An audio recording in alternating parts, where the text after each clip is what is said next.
Hai adik-adik, jumpa lagi dengan kakak dalam pembahasan materi biologi SMA. Adik-adik, pada materi kali ini kita masih berkutat dengan materi yang terkait dengan sel, yaitu lebih spesifik lagi dalam hal ini kita akan membahas tentang inti sel adik-adik. Atau mungkin sering kita kenal dengan istilah nukleus. Nah, adik-adik, inti sel atau nukleus ini merupakan organel yang besar dalam sel. Dia ini ukurannya besar. Besarnya di sini diameternya itu bisa mencapai 10 sampai 20 nanometer adik-adik. Seperti itu. Kemudian nukleus ini memiliki bentuk bulat, ya. Bisa jadi bentuknya itu bulat adik-adik, atau mungkin bisa lonjong. Atau mungkin tak beraturan juga ada adik-adik, sel yang memiliki nukleus tidak beraturan. Hampir semua sel memiliki nukleus adik-adik, karena nukleus ini berperan penting dalam aktivitas sel, terutama dalam melakukan sintesis protein, seperti itu. Namun ada beberapa sel yang tidak memiliki nukleus, antara lain mungkin sel eritrosit dan sel trombosit adik-adik. Pada kedua sel ini aktivitas metabolisme terbatas dan tidak dapat melakukan pembelahan, seperti itu.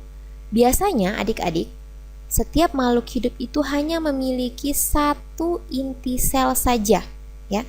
Akan tetapi ada beberapa yang memiliki inti lebih dari satu, yaitu pada sel parenkim hati dan sel otot jantung. Dia itu memiliki 2 buah nukleus. Adapun pada sel otot rangka itu terdapat banyak nukleus.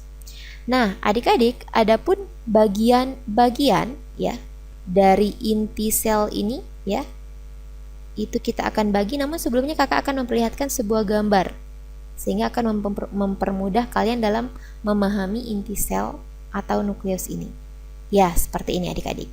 Adapun bagiannya yang pertama itu adalah membran nukleus. Membran nukleus di sini sering disebut dengan karioteka. Selanjutnya yang kedua, adik-adik, itu ada porinukleus.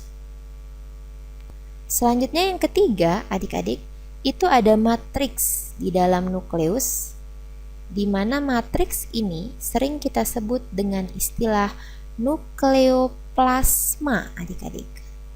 Selanjutnya yang keempat, di dalam nukleus ini ada anaknya atau ada anak inti. Ini sering disebut dengan istilah nukleolus adik-adik. Seperti ini. Kita akan memulai dari membran nukleus atau karioteka, di mana pada gambar di sini adik-adik dapat perhatikan, di sini ada nuclear envelope. Ini adalah membran nukleus, di mana adik-adik dapat perhatikan ya bentuknya seperti ini ya. Susunan molekul dari membran ini sama dengan susunan molekul membran sel, yaitu lipoprotein adik-adik. Jadi dia ini terdiri dari lipoprotein. Seperti itu. Membran inti juga dilengkapi nantinya adik-adik dengan porinukleus yang ini nih. Nah, jadi porinukleus ini ya. Pori-pori ini berperan dalam memindahkan materi antara inti sel dengan sitoplasma. Jadi dia ini berperan dalam pemindahan materi. Jadi pori ini seperti lubang adik-adik. Nah, seperti itu. Selanjutnya di dalam membran nukleusnya atau di dalam karioteka, di sini terdapat matriks adik-adik atau nukleoplasma yang terdiri atas cairan inti yang tersusun dari zat protein inti yang disebut dengan nukleoprotein adik-adik. Jadi di sini ada nukleoprotein. Nah, seperti ini. Selanjutnya adik-adik, di dalam nukleolus atau anak inti, di sini adik-adik dapat perhatikan ya. Ada nukleolus di sini ya.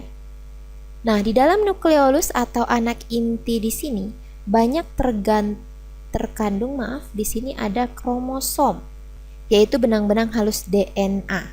Kromosom tersebut memiliki beberapa fungsi adik-adik, yaitu menentukan ya ciri yang dimiliki oleh sel ya, ciri sel. Kemudian dia ini mengatur bentuk sel ya. Selanjutnya yang ketiga menentukan generasi selanjutnya, seperti itu adik-adik. Jadi di sini menentukan generasi selanjutnya. Nah, seperti ini. Nah, demikian susunan atau bagian-bagian dari inti sel atau nukleus. Seperti ini adik-adik.